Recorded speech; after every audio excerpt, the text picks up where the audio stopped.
Parliament వర్షాకాల సమావేశాలు 6వ రోజుకు చేరుకున్నాయి. ఇవాళ కూడా ఉభయ సభల్లో వాడివేడిగా చర్చలు జరిగే అవకాశం కనిపిస్తోంది.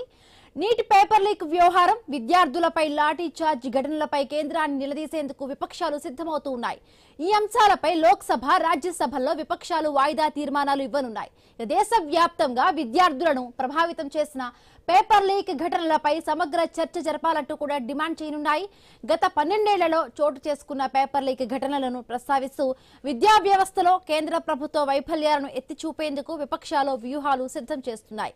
ఇక పరీక్షల నిర్వహణ, విద్యార్థుల భవిష్యత్తు, పారదర్శకత అంశాలపై కేంద్రాన్ని ప్రశ్నించనున్నాయి.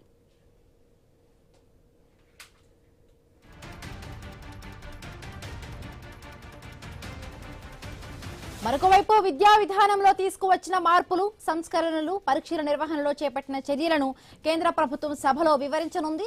విద్యార్థుల ప్రయోజనాల కోసం తీసుకుంటున్న చర్యలను అధికార పక్షం ప్రస్తావించే అవకాశం ఉంది.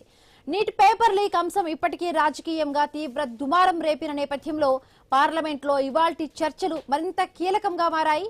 అధికార ప్రతిపక్షాల మధ్య వాడివేడి వాదనలు జరిగే అవకాశం ఉంది.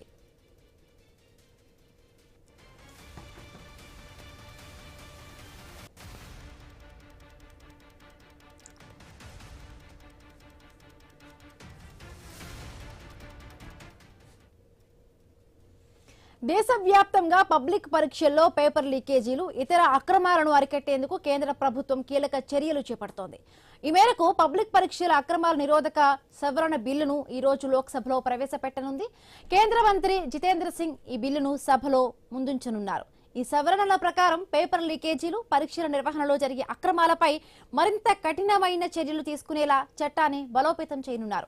సాధారణ పరీక్షల అక్రమాలకు పాల్పడిన వారికి 5 నుండి 10 ఏళ్ల వరకు జైలు శిక్ష, 50 లక్షల వరకు జరిమానా విధించే ప్రతిపాదనలు ఉన్నాయి.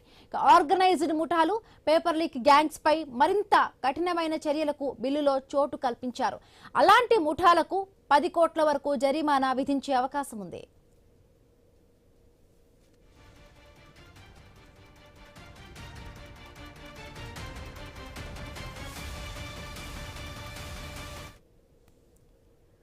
పరీక్షల నిర్వహణలో భాగస్వాములైన సర్వీసు ప్రొవైడర్లు నిబంధనలను ఉల్లంఘిస్తే 5 కోట్ల వరకు జరిమానాతో పాటు 8 ఏళ్ల పాటు బ్లాక్ లిస్ట్ చేసే నిబంధన కూడా బిల్లులో ప్రతిపాదించారు. పరీక్షల అక్రమాలకు సంబంధించిన కేసుల విచారణను వేగవంతం చేయడానికి కేసు నమోదైన 2 నెలల్లోపే దర్యాప్తు పూర్తి చేసేలా చట్టంలో మార్పులు చేస్తూ ఉన్నారు.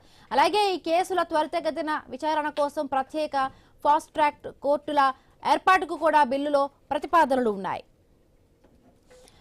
నేడు 6వ రోజు పార్లమెంటు సమావేశాలు జరగనున్నాయి. ధర్మేంద్ర ప్రధాన్ రాజీనామాతో కూడా ఇవాళ సభల్లో కూడా సభ సజావుగా సాగే ఉద్దేశాలు కూడా కనిపిస్తూ ఉన్నాయి. సో ఇవాళ ఏం జరగబోతోంది, విద్యా సంస్కరణకు సంబంధించి కూడా కొత్తగా కూడా పేపర్ లీకేజ్ వ్యవహారం మనందరికీ తెలిసి దీనికి సంబంధించి ఎటువంటి సంస్కరణలు తీసుకురాబోతున్నారు, ఎటువంటి కొత్త చట్టాలు తీసుకురాబోతున్నారు అనేది కూడా ఉత్కంఠగా ఇవాళ పార్లమెంట్ జరగబోయే సమావేశాల్లో కూడా జరిగే అవకాశం ఉంది. రైటింగ్ సంబంధించి మరింత పూర్తి అప్డేట్స్ మా కరెస్పాండెంట్ రాము లైవ్ లో అందిస్తారు. రాము,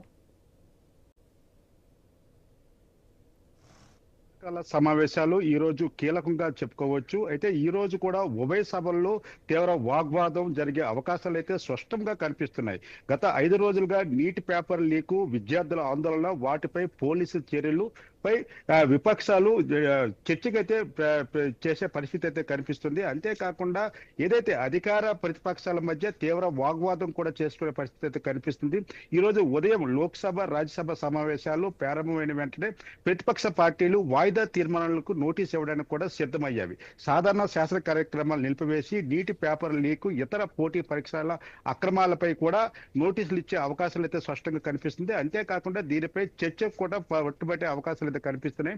అయితే ముఖ్యంగా చూసుకుంటే గత 12 సంవత్సరాలుగా ఎన్డీఏ కూటమికి సంబంధించిన పాలనలో జరిగిన వివిధ జాతీయ స్థాయి పోటీ పరీక్షలకు సంబంధించి జరిగే అక్రమాలను కూడా ప్రతిపక్ష ఇండియా కూటమి పూర్తిగా సభలో వివరించే అవకాశాలు కూడా స్పష్టంగా కనిపిస్తున్నవి. అయితే ముఖ్యంగా ఈ రోజు మనం చూసుకుంటే పబ్లిక్ పరీక్షల అక్రమాల నిరోధక సవరణ బిల్లును అయితే ప్రవేశపెట్టనుంది. అయితే ఈ నేపథ్యంలో నీటి వ్యవహారం అనేది ఏదైతే కేంద్ర విద్యాశాఖ మంత్రి ధర్మేంద్ర ప్రధాన్ రాజీనామా చేసిన తర్వాత అంత సద్గుమనం అయ్యిందని నేపథ్యంలో ప్రతిపక్ష పార్టీలు మాత్రం సరికొత్త వ్యూహంతో ఈ రోజు సభకు వచ్చే పరిస్థితి అయితే కనిపిస్తుంది.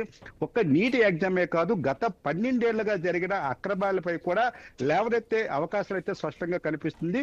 ఇటు ఏదైతే ఎన్డీఏ కూటమికి సంబంధించిన అధికార పార్టీ కూడా ఈ నీటి ఎగ్జామ్ సంబంధించి ఎలాంటి చట్టాలను తీసుకొచ్చింది, విద్యార్థుల తల్లిదండ్రులకు సంబంధించి ఎలాంటి చట్టాలను తీసుకురాబోతుంది, రాబోయే కాలంలో దీనిపై చట్టాలు ఎంత కఠినతరంగా ఉంటాయనేది వివరించే ప్రయత్నం చేసే అవకాశాలు అయితే స్పష్టంగా కనిపిస్తున్నవి. ఏదైనప్పుడు కూడా ఈ రోజు జరిగే పార్లమెంటరీ సంబంధించిన ఉభయ సభ సమావేశాలు కూడా చాలా కీలకంగా మారే అవకాశాలు అయితే కనిపిస్తున్నవి.